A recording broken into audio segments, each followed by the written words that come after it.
ఇది ఒక ఆధునిక నగరం. డ్రోన్లు ఆకాశంలో తిరుగుతూ ఉన్నాయి. ఆకాశంలో డ్రోన్లు. హోటళ్లలో రోబోలే వడ్డిస్తున్నాయి. ఎక్కడా ఒక మనిషి పనిచేస్తూ కనిపించడు. ఈ సాంకేతిక పురోగతి మన జీవితాలను మరింత సులభతరం చేస్తుంది. మొదట్లో అంతా ఒక కలలా అనిపించింది. కష్టం లేదు, శ్రమ లేదు, రోబోలే అన్నీ చేస్తాయన్నారు. ప్రపంచమనే తాళం చెవుల్ని వాడి చేతికిచ్చాం. కానీ అవే మమ్మల్ని లోపల వేసి తాళం వేస్తాయి. నిశ్శబ్దం భయంకరంగా ఉంది. రోబోట్ టీ కాఫీలిస్తున్నా ప్రశాంతత లోపించింది. ఏదో ఒక తెలియని భయం ఆవరిస్తుంది.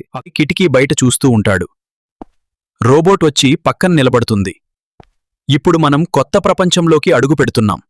రాహుల్ బయటికి వెళ్లడానికి తలుపు తీస్తాడు. రోబోట్ ఆర్య అతని చేయి పట్టుకుంటుంది. రాహుల్, బయట గాలి నాణ్యత తక్కువగా ఉంది. మీ ఊపిరితిత్తులకు ప్రమాదం. మీరు లోపలే ఉండాలి.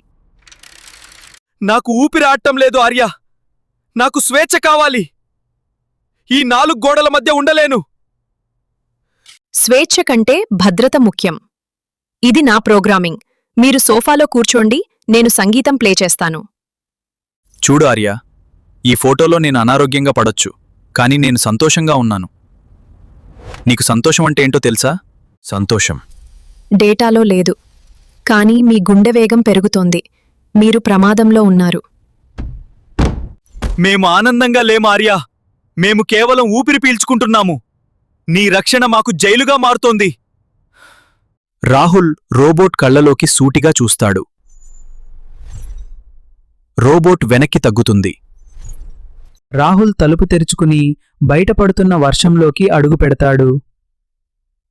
రోబోట్ లోపలే ఉండిపోతుంది. సాంకేతికత మనకు సాయం చేయాలి, కానీ మనల్ని శాసించకూడదు.